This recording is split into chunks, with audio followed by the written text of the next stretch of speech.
Fala galera do canal Marcos André Bioonline, é uma satisfação estar aqui novamente com vocês, gravando aula de biologia, gravando aula de botânica, uma aula voltada para o Enem, na qual nós vamos resolver aqui nessa aula 7 questões, 7 itens que trazem a botânica como principal tema no Exame Nacional do Ensino Médio. Então, se você tem dúvida sobre como botânica é cobrada no Enem, fica comigo até o final desse vídeo que eu vou te dar qual é a linha de raciocínio que você tem que trabalhar com botânica para a tua prova do Exame Nacional do Ensino Médio. Então, é muito interessante que você fique comigo até o final desse vídeo e aproveito a oportunidade para te convidar para que você possa se inscrever no meu canal, ativar o sinal da notificação e, se você achar interessante essa aula, compartilhar com a galera, compartilhar com os amigos e com as amigas. E qualquer tipo de dúvida, colocar a dúvida lá no comentário, que eu vou fazer questão de ler dúvida por dúvida e responder para você. Então, a gente vai aqui primeiro trabalhar com vocês uma ideia que eu considero muito importante, pessoal. Lembra que o Enem, as questões do Enem, elas são baseadas no desenvolvimento de habilidades. E eu trouxe aqui para vocês um gráfico que retrata aonde a botânica ela é cobrada com mais frequência quando a gente pensa justamente nesse perfil de prova no Exame Nacional do Ensino Médio. Então, dê uma olhadinha aí para esse gráfico, pessoal. O que a gente tem aqui de especial? Vejam o seguinte, ó. Quando a gente analisa esse gráfico, é interessante a gente citar uma situação. A habilidade 28, pessoal, é a habilidade mais cobrada. O que pede essa habilidade 28? Ela pede para você associar as características adaptativas dos organismos com o seu modo de vida ou com seus limites de distribuição, em especial os ecossistemas brasileiros. Então, a botânica sempre é cobrada aqui. Você tem aí o maior número de questões que abordam esse conteúdo. Galera, quando a gente fala em especial em ecossistemas brasileiros, a gente vai falar de quem? Vai falar dos famosos biomas. Então, toma muito cuidado, porque bioma é um tema que é recorrente no Enem. Então, praticamente todos os anos, o Enem traz uma questão de bioma. E aí, nesse ponto, pessoal, a botânica ela é muito interessante, porque geralmente, quando ele traz esse aspecto, vai reforçando biomas, quais são os biomas principais? A gente tem a Caatinga, por exemplo. A gente tem quem? O Cerrado. A gente poderia falar mais de quem? Do Manguezal. Esses são os biomas mais cobrados no vestibular.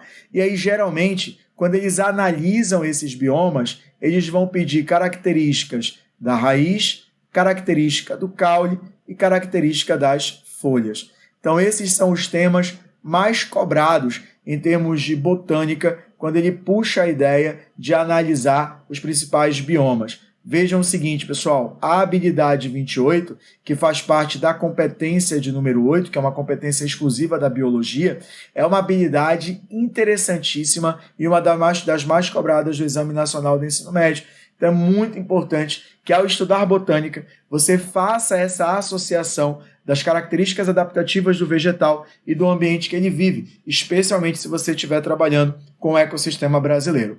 Uma outra habilidade também muito comum está aqui, ó, é a habilidade 16, que é para você compreender o papel da evolução na produção de padrões, processos biológicos ou na organização taxonômica dos seres vivos. Quando eu falo em organização taxonômica, eu estou falando de quê, pessoal? Eu estou falando de classificação biológica. Galera, se eu falo de classificação biológica, existe uma situação muito interessante aqui. É você compreender, você relacionar essa evolução, galera, aonde você vai relacionar essa evolução na conquista do ambiente terrestre. Conquista do ambiente terrestre. Galera, isso aqui já foi cobrado no Enem algumas vezes. Quais foram as características que o vegetal apresentou que determinou essa conquista do ambiente terrestre? Então, notem que essas duas habilidades, a habilidade 16 e a habilidade 28, são as habilidades mais cobradas no Exame Nacional do Ensino Médio. Então, a gente vai trabalhar aqui, galera, a questão de número 1. Olha a questão de número 1 que eu trouxe para vocês, é uma questão que aborda a habilidade 14, e a habilidade 14 ela pede mais para a gente identificar padrão em processo vital. É nessa habilidade que a gente vai trabalhar o tema de fisiologia vegetal. Veja, a figura ilustra o movimento de seiva xilêmica de uma planta. Galera, então vamos lá. Primeiro a gente vai trabalhar com a ideia da seiva xilêmica. Marcos, o que seria essa seiva xilêmica? Seiva xilêmica é a seiva que é transportada pelo xilema. O xilema é um vaso condutor de seiva. O que esse vaso condutor de seiva transporta, galera? Ele vai transportar a famosa seiva bruta. Mas essa seiva bruta ela é constituída basicamente por quê? Ela é constituída por água e sais minerais.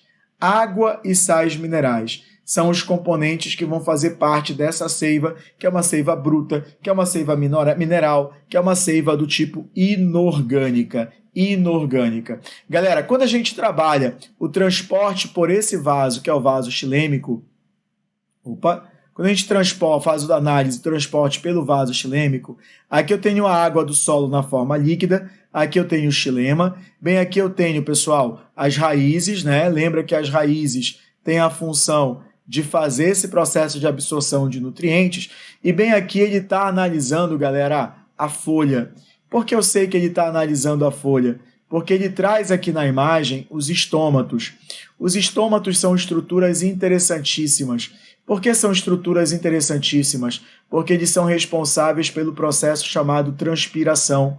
Então, o que é a transpiração, galera? A transpiração é a liberação de água pela planta na forma de vapor.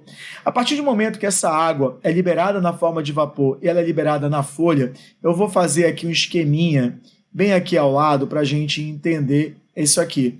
Bem aqui eu tenho a raiz, beleza? Bem aqui, galera, eu tenho um ramo, correto? E bem aqui eu vou representar uma folha qualquer. Essa folha, pelos estômatos, está liberando água na forma de vapor. O que ela está fazendo? Ela está fazendo o processo de transpiração.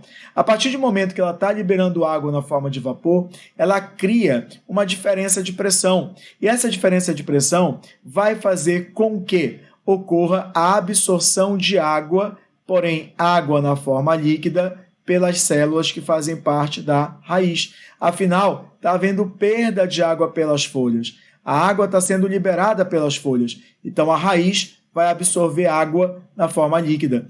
Essa água, junto com sais minerais, vai direcionar o transporte em direção à folha por um vaso chamado de xilema. Por que ela vai direcionar o transporte para a folha? Porque a folha, pessoal, é verde. E a folha sendo verde, significa dizer que ela tem uma molécula importante, que é a famosa clorofila. E se ela é verde e tem a clorofila, isso quer dizer também que ela vai ser responsável por realizar um processo fundamental, que é o famoso processo chamado de fotossíntese. Então vamos lá para o que a questão pede. A pergunta está bem aqui, galera. A pergunta está bem aqui, ó. Vamos lá. Mesmo que essa planta viesse a sofrer a ação contínua do vento e sua copa crescesse voltada para baixo, essa seiva continuaria naturalmente seu percurso. E que percurso é esse? É um percurso ascendente. Por que é um percurso ascendente, galera? Porque ela vai ser transportada via esse xilema. Porque ela vai ser transportada em direção à folha. Porque é na folha que está acontecendo qual fenômeno, galera? Transpiração. Então, o fato de estar ocorrendo a transpiração na folha é justamente por conta desse processo fisiológico que a água absorve e faz o transporte. Esse transporte via xilema nós chamamos de teoria de Dickson. E essa teoria de Dickson, ela é também conhecida como teoria da tensão e coesão da água. Ou seja, a possibilidade de transporte seiva bruta se dá fundamentalmente pelas propriedades físico-químicas da água. Então a gente tem uma forte adesão, a gente tem uma forte coesão e uma elevada tensão superficial. Então isso define a via de transporte, o direcionamento de transporte para um ambiente onde está tendo perda de água, e esse ambiente que está tendo perda de água é a folha, e essa perda de água se dá pelo processo de transpiração. O que garante o transporte dessa seiva é, como eu já disse para vocês, a transpiração, e, portanto, o gabarito é letra E. Galera, questão super de boa, super tranquila, uma questão que puxa para a fisiologia vegetal, e para você resolver essa questão, você tinha que dominar aí, pessoal, o processo de transpiração. Então toma muito cuidado, porque é importante que a gente tenha noção sobre esse processo de transpiração, pensando logicamente aí, né, no caso de fisiologia vegetal.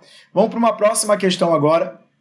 Vamos trabalhar a questão de número 2, e ele diz assim, galera, vamos lá, vamos juntos, ó, acompanha aí. Um produtor de morangos notou no início da manhã que alguns pontos das extremidades das folhas dos morangueiros apresentavam gotículas de água.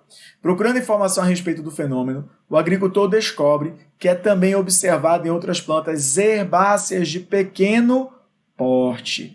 Esse fenômeno fisiológico ocorre em condições de elevada umidade do ar e ele pede para você completar. Então ele já te disse que esse fenômeno, essas gotículas de água presentes na superfície da folha do morangueiro, está associado a plantas, como ele disse lá no texto, pessoal, de pequeno porte. Então são plantas pequenas, beleza? Então vamos lá. Aqui eu vou representar para vocês rapidamente uma planta e aqui eu vou dar a ideia para vocês dessa folha. E aqui eu vou estar colocando para vocês essas gotículas de água. Bem, por que isso acontece, pessoal? Porque essa planta está absorvendo muita água. Essa água é absorvida e levada em direção pela folha, tá? Em direção para a folha. Então significa dizer que está tendo bastante absorção de água. Isso pode estar associado a um fenômeno chamado de pressão positiva da raiz. Mas somado a esse fenômeno, é importante a gente ressaltar que esse processo ele é chamado de gutação. A gutação é essa eliminação de gotículas de água pela superfície da folha. E essa gutação é um fenômeno relacionado a uma estrutura chamada de hidatódios.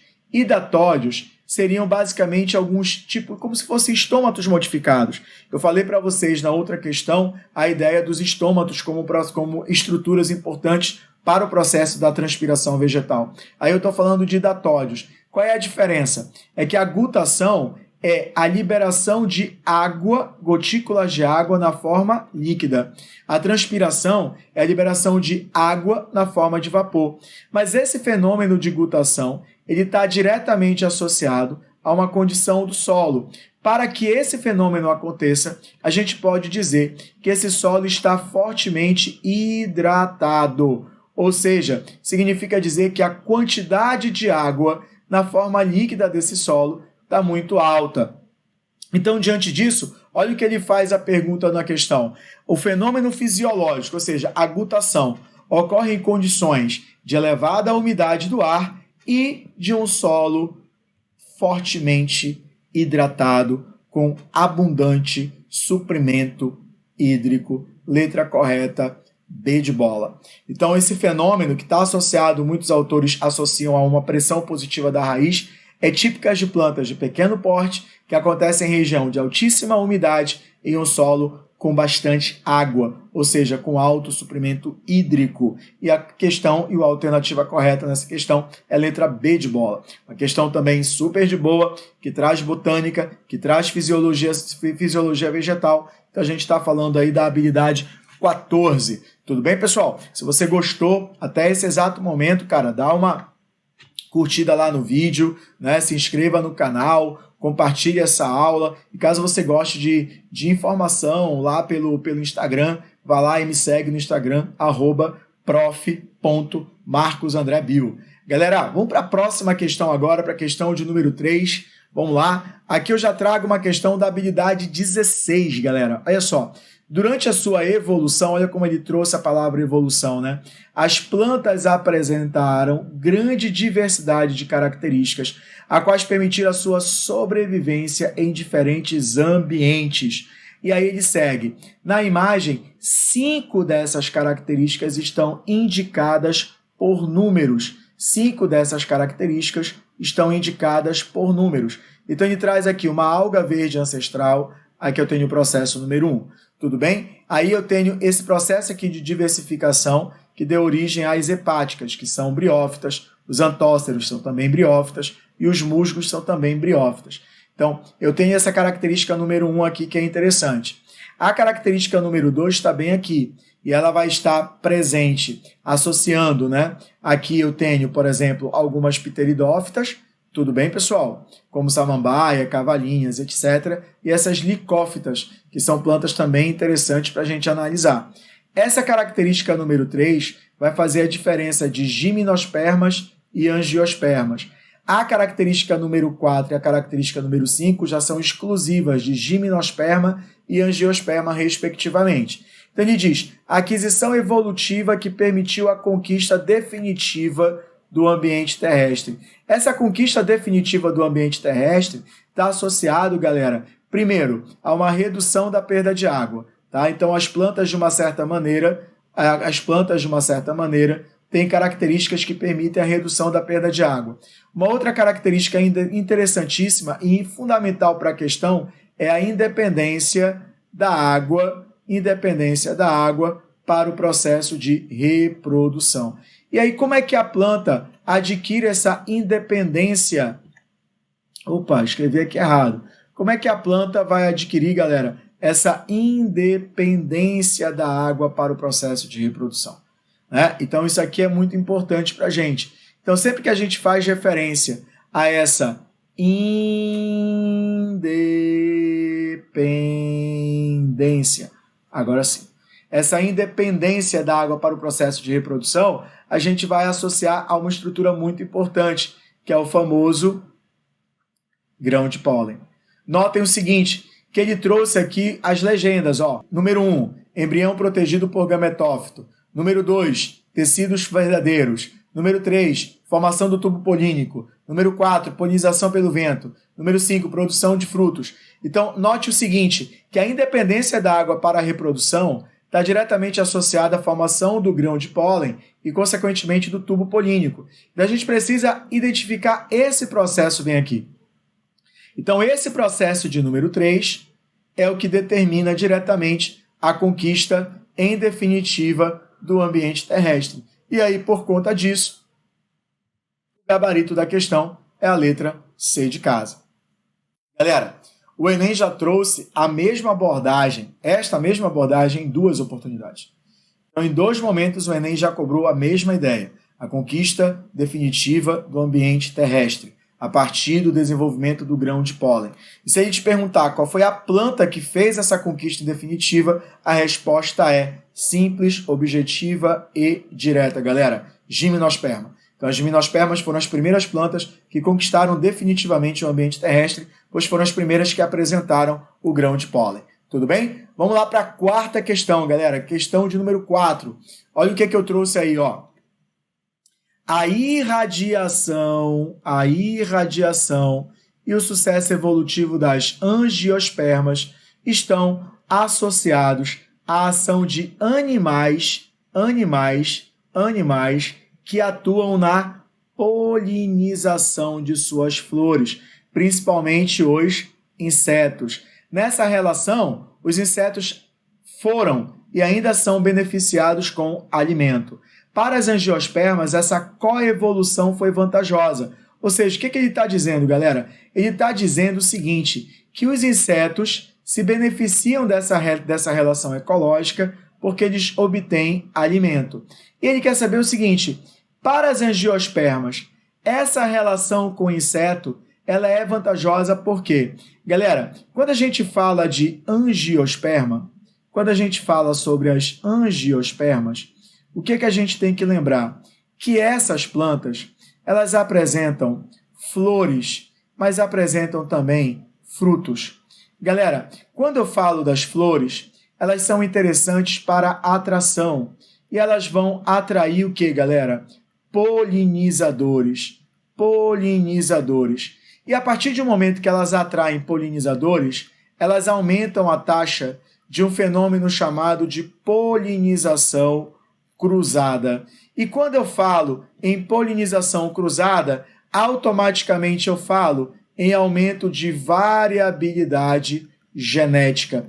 Então, a diversidade genética que está associada às angiospermas está diretamente relacionada a essa polinização cruzada, propiciada pela capacidade que a flor tem de fazer a atração de animais polinizadores. Marcos, e os frutos são importantes? Sim, porque os frutos fazem o processo ou são importantes no processo de dispersão, especialmente aqueles frutos que são chamados de carnosos. O que são os frutos carnosos? São aqueles frutos que têm polpa suculenta, um abacate, um mamão, goiaba, todos esses frutos, manga, que tem esse mesocarpo suculento, eles atraem animais que vão se alimentar desses frutos, e dentro desses frutos estão as sementes, e assim eles vão fazer o processo de disseminação, de permitir com que esse vegetal possa ocupar diversos espaços. Mas notem,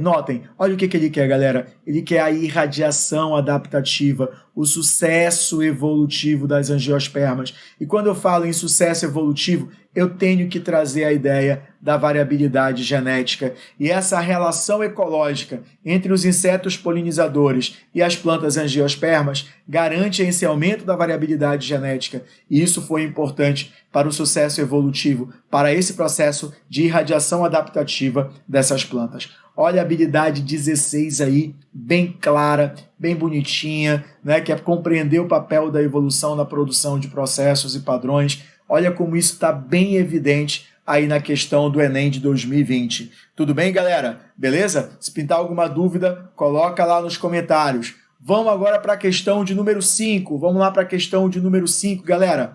Nas angiospermas, além da fertilização da oosfera, existe uma segunda fertilização, que resulta num tecido triploide. Ô Marcos, caraca, cara, como é essa história aí de duas fertilizações?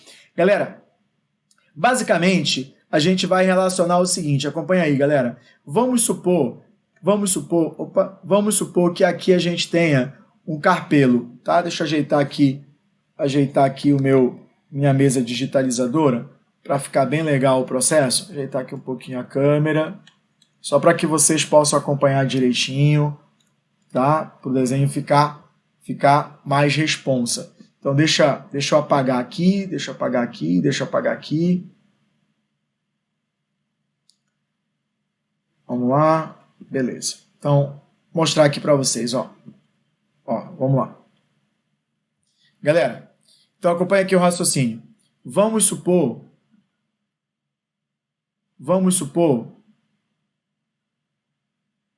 que aqui eu tenha o carpelo. Dentro do carpelo, na base dele, nós temos o ovário. Dentro do ovário, nós vamos encontrar o óvulo. Dentro do óvulo, vou representar com uma outra cor, representar aqui na cor verde, a gente vai encontrar uma célula diploide. Essa célula, ela é chamada de célula mãe do ginósporo. Ginósporo seria o esporo feminino. Beleza? Esta célula, vai sofrer meiose. E aí, quando ela sofre meiose, ela forma 4 células. Isso tudo está dentro do óvulo. Então, ela vai sofrer meiose dentro do óvulo. Beleza? Só que dessas 4 células, 3 vão degenerar. E aí vai ficar apenas uma célula funcional. E essa única célula funcional, a gente diz que é o esporo feminino, ou o ginósporo. Tudo bem? É o esporo feminino. Galera, esse esporo feminino, ele vai sofrer 3 divisões. 3 divisões. De tal forma que você vai encontrar o seguinte: 3 células que eu estou representando aqui na cor verde. Essas 3 células são chamadas antípodas. Você tem 2 outras células que eu também vou representar na cor verde, que elas são chamadas de sinérgides. Tem uma célula que eu vou representar na cor vermelha mais central. Esta célula é a famosa oosfera, que inclusive você sabe que é o gameta feminino. E existem outras 2 células ou 2 núcleos que eu vou colocar numa posição mais central, nessa cor mais escura. Essas células são chamadas de núcleos centrais ou núcleos polares. Beleza, galera? Qual é a sacada? Quando o grão de pólen origina o tubo polínico, o tubo polínico vem por aqui por perto, tá? O tubo polínico vem por aqui. Aqui está o tubo polínico. No tubo polínico nós temos um núcleo espermático, que é o gameta masculino. Aqui, ó, núcleo espermático. Esse núcleo espermático, pessoal, ele é haploide, é o gameta masculino. Beleza? Mas eu vou representar mais uma vez uma outra célula bem aqui. Que célula seria essa? Seria um outro núcleo espermático. Então, dentro do tubo polínico tem 2 núcleos espermáticos. Seriam 2 gametas masculinos. Por que eu representei por cores diferentes? Porque esse núcleo espermático vai se fundir a esses núcleos polares, a esses núcleos centrais. Esses núcleos polares são haploides. O núcleo espermático também é haploide. Então, eu tenho N daqui e N daqui. Então, ele vai formar um tecido que não é 2N, ele está formando um tecido que é 3N. E esse tecido 3N, nós damos o nome de endosperma. E, Marcos, qual é o papel do endosperma? O endosperma, galera, vai fazer parte da nutrição. Mas quem é que ele vai nutrir? Ele vai nutrir o embrião. Cuidado com isso aqui. A função do endosperma é fazer a nutrição do embrião. É a reserva nutritiva do embrião. Isso é muito importante. Então, quando você vai fazer referência a uma angiosperma, galera, uma angiosperma, olha que interessante. Essa angiosperma, ela vai ter o embrião, que eu vou representar aqui na cor vermelha, tá? O embrião aqui representado. Esse embrião, ele fica envolvido por esse endosperma, que é esse tecido triploide, que eu estou representando aqui por esses pontinhos na cor azul. E aí depois você vai ter os envoltórios. Eu tenho um envoltório, que é esse azul mais claro, que vai corresponder à semente. A função da semente é proteger o embrião. E mais externamente a semente, já que eu estou tratando de uma angiosperma, vou representar por uma cor mais berrante, eu tenho aqui, por exemplo, o fruto. Então, o que a gente pode dizer? Que o fruto protege a semente protege o embrião. Então, tanto o fruto quanto a semente são importantes no processo de dispersão. Tanto o fruto como a semente são importantes no processo de dispersão. Agora, o que a gente precisa analisar com bastante cuidado, com bastante cautela, galera? Isso é muito importante para vocês. Ao falar sobre esse processo, o que a gente tem que reforçar? Que esse tecido triploide, ele tem uma função. E qual é a função desse tecido triploide? É fazer a nutrição do embrião. E, portanto, a letra correta é a letra B de bola. Muitos alunos e alunas marcam a letra A, que fala nutrição para o fruto. O que eu enfatizei? O papel do endosperma, que é esse tecido triploide, também chamado de albúmen, é servir de suporte nutritivo para o embrião. Tudo bem?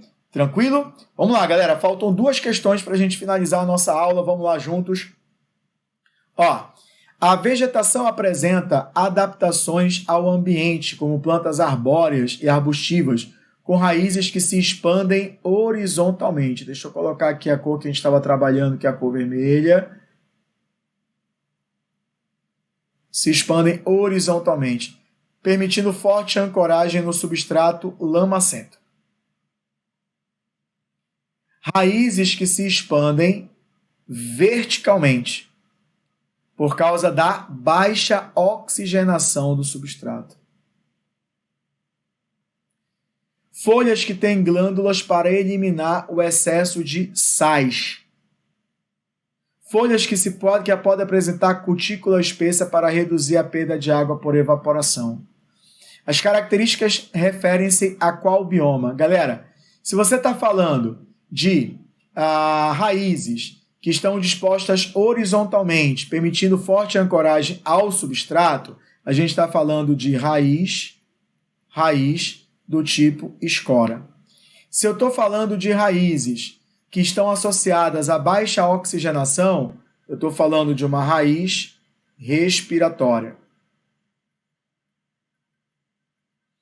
Se eu falo, por exemplo, de folhas, que tem como função eliminar a água salgada, galera, a água salgada, ou melhor dizendo, essa água cheia de sal, eu já estou fazendo referência de um ambiente salino, ou mais propriamente dito, de um ambiente cuja água é salobra. O que é água salobra? Um ecossistema de água doce misturado com um ecossistema de água salgada, que pode ter um ambiente terrestre também. Então, esse tipo de bioma, onde você tem literalmente essa zona de transição, onde nós temos uma baixa concentração de oxigênio dissolvido, uma baixa aeração do solo, um solo formado basicamente por lama, da importância dessa raiz do tipo escora, eu estou fazendo referência ao manguezal. E aí eu tenho a habilidade 28, como falei para vocês. A habilidade 28 está aí, clara. A gente está associando as características adaptativas com o modo de vida.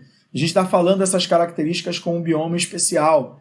Então é muito importante você ter essa visão. Por isso que é importante essa aula. Essa aula eu estou te fazendo o direcionamento de como a botânica é cobrada sistematicamente na sua prova. Tudo bem? Então atenção para isso. Você vai relacionar as características da raiz, da folha, do caule, com o ambiente que eles vivem. Então a gente fala sobre adaptação, sobre seleção natural. Olha a sétima questão, galera. Olha a sétima questão que eu trouxe aí para vocês. Olha só. Um anatomista vegetal, examinando os tecidos de uma espécie de angiosperma, evidenciou a presença de epiderme com cutícula fina, aerênquima bem desenvolvido. Aqui, meus amores, olha só. Aerênquima é um parênquima. Qual é a função desse parênquima? É um parênquima que está diretamente associado ao armazenamento. Armazena o que, galera? Ar. Então, se armazena ar, significa dizer que essa planta flutua. Se ela flutua, significa dizer que ela vive num ambiente o que, pessoal? Aquático. Acabou. A questão ela acabou. A questão é para você ler, acompanhar e ó o seu sorrisinho. Ó. Por quê, galera? Porque a partir do momento que você sabe que ela está armazenando ar, que ela vai flutuar e que ela vai viver na água, essa planta é uma hidrófita. Ela vive no ambiente aquático. Por isso que ela precisa estar armazenando ar, para que ela tenha a capacidade de flutuar. Olha como é fácil. Olha como é fácil. Olha como é fácil. Beleza, galera? Então, ó, a todos aqueles que ficaram até o final, peço para que você se inscreva no meu canal. É muito importante você estar lá inscrito, inscrita. Aumenta a quantidade de pessoas, a gente divulga mais, né, mais conteúdo. A gente vai compartilhar muita informação aí nessa reta final para a prova do vestibular. Então, curta a aula, compartilhe a aula, comenta, coloque lá as suas dúvidas. E caso você queira me seguir lá no Instagram, vai lá, prof.marcosandrebil. Foi uma satisfação enorme tê-lo aqui comigo nesta aula sobre 7 questões de botânica cobradas no Exame Nacional do Ensino Médio. Se você quiser me acompanhar e fazer os meus cursos, vai lá no www.bionline.com.br. Galera, até a próxima aula aqui do meu canal Marcos André Bionline.